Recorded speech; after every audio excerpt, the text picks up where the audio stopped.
So I asked you guys on my community page whether you guys would like to see me conduct Madden rebuilds on a different channel and play some Madden Ultimate Team on a different channel. So I'm going to leave a link to that channel in the description down below. You guys could request what team that you would like me to be the general manager of and take them through a full-scale rebuild. I figured it makes a lot of sense because that's kind of what I do here, and a lot of you guys appreciate the football insight. So I made a different channel for it. It's called Flight Plays.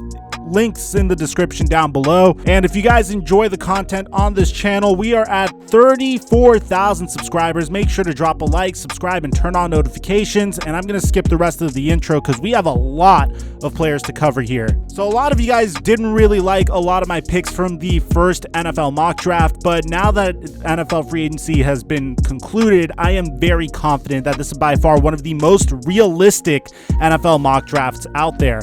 So the very first pick, the Cincinnati Bengals are going to select Joe Burrow out of LSU. Now, typically, I'd make a bigger argument for Tua over here, but Tua's injury literally makes this the consensus #1 overall pick. We're not going to overanalyze it. The Bengals aren't going to pick anyone else. So let's get to the second overall pick because the Washington Redskins are going to draft Chase Young. And this is another pick that I consider to be a virtual lock.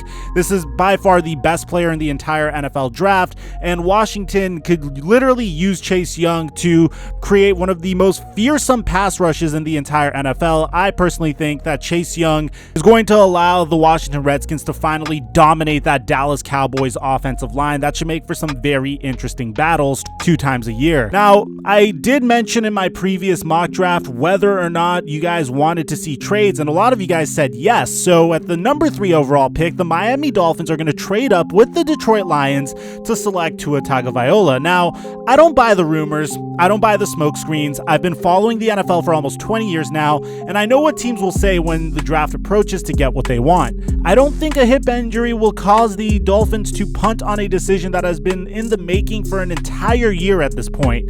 I don't see them shifting focus to Justin Herbert either. The Detroit Lions are in a situation where they can trade down with the Dolphins and still get the prospect that they desire.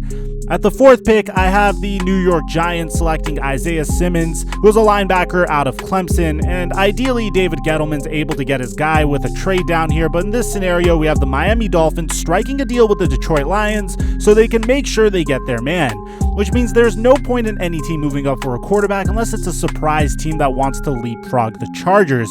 Isiah Simmons is the best defensive player available at this point, and Gettleman hasn't demonstrated the ability to be able to trade down the draft board and still get his guy in the past, like with Daniel Jones last year. At the 5th overall pick, I have the Detroit Lions drafting Jeffrey Okudah out of Ohio State. Now, let's not overthink this. There's a huge gap between Okudah and the rest of the field. It is wide enough to legitimize this decision. The Lions got rid of Darius Slay, and Matt Patricia's defense is built on the ability for cornerbacks to make life difficult for opposing quarterbacks.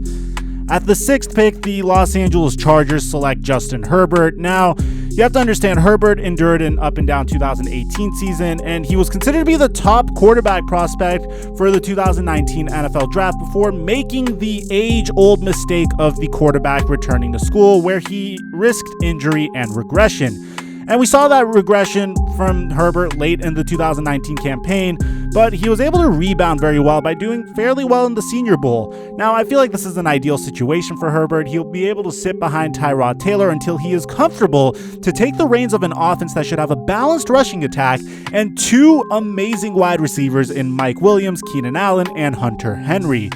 At the 7th pick, I have the Carolina Panthers selecting Derek Brown, and it's very difficult to determine what the Panthers are thinking here. A lot of fans might want the Panthers to look for a wide receiver in a draft class that is oozing with wide receiver talent or an offensive lineman to protect their brand new 3-year, $63 million investment in Teddy Bridgewater, but the fact of the matter is that Derek Brown is the best overall prospect available, and if the Panthers want Teddy Bridgewater to succeed and to control the clock with Christian McCaffrey, they need to also have a suffocating defense to control ball games. With the 8th pick, I have the Arizona Cardinals selecting Tristan Wirfs, an offensive tackle, and this is the beauty of a post-free agency mock draft, because before the DeAndre Hopkins trade, one would imagine the Cardinals targeting CeeDee Lamb to pair with Kyler Murray and his college teammate. And in my opinion, that wouldn't be the greatest value with the number 8 overall pick. Kyler was all over the place last year and constantly dealt with a collapsing pocket. He is also the tiniest quarterback in the league, and he loves to scramble. So for the sake of his own career longevity, it's best that the Cardinals invest in protecting him at all costs. At the number 9 spot, I have the Jacksonville Jaguars drafting Javon Kinlaw out of South Carolina. Now, Saxonville remains a shell of its former self, especially after trading away Calais Campbell, but if they want Yannick Ngakoue to succeed, they need to get him help on the defensive line. There will be more wide receivers down the line to get Gardner Minshew the help he needs, but for now, the Jags need to reclaim their identity. With the 10th pick, I have the Cleveland Browns selecting Mekhi Becton out of Louisville. The Browns were able to sign Jack Conklin in free agency, and Mekhi Becton will probably provide Nick Chubb with some versatility in the run game and make life easier for Baker Mayfield. With the 11th pick, I have the New York Jets selecting CeeDee Lamb, a wide receiver out of Oklahoma. The New York Jets need a true wide receiver for Sam Darnold to target, and CeeDee Lamb reminds me of a prime Dez Bryant or a young DeAndre Hopkins. He's someone that you can throw the ball up to, and he can just go up and get it. That combined with the fact that Sam Darnold really likes to just sling the ball, and sometimes that could result in interceptions, results in a very nice quarterback and wide receiver duo. There will be times where Sam Darnold probably throws a ball to CeeDee Lamb that shouldn't be thrown there, and CeeDee Lamb could probably come down with it. With the 12th overall pick, I have the Las Vegas Raiders selecting Jerry Jeudy out of Alabama. Now, it was obviously part of John Gruden's plan last year to pair Tyrell Williams with another dominant wide receiver, and that wide receiver was supposed to be Antonio Brown, and that was doomed to fail from the start. Luckily for him, he gets a player that is similar to Antonio Brown in the sense that Jerry Jeudy depends on his excellent route running to make plays. Oh yeah, and they also like to work out together. At the number 13 pick, I have the Philadelphia Eagles trading up with the San Francisco 49ers to select Henry Ruggs out of Alabama. We just said that 2 wide receivers will be off the board in a hurry, so this is going to cause the Eagles to begin to worry that they won't be able to get their guy. The Eagles have multiple 4th round picks and have been longing for a vertical threat, and they've tried with Deshaun Jackson, they tried with Nelson Aguilar in the past, but that produced fairly inconsistent results. They land a prospect who many are calling the next Tyreek Hill without the off-the-field issues. At number 14, the Tampa Bay Buccaneers select Andrew Thomas, an offensive tackle out of Georgia. The Buccaneers will have a 43-year-old quarterback playing for them next year, so they need to make sure he's very well protected. They have a solid offensive line, but right tackle is an issue because DeMar Dotson's contract has expired. With the 15th pick, I have the Denver Broncos selecting Justin Jefferson, a wide receiver out of LSU. So finally, John Elway was able to hit on drafting a quarterback last year, and the Broncos made a change at offensive coordinator and spent the offseason talking about how they could provide Drew Lock with the best tools to succeed. And Justin Jefferson is a great route runner who lives near the first down marker and catches almost everything in his radius, so this is a no-brainer. With the 16th pick, I have the Atlanta Falcons drafting Jalen Johnson, a cornerback out of Utah. The Falcons just need any help they can get in their secondary, plain and simple. Their pass rush could also use some work.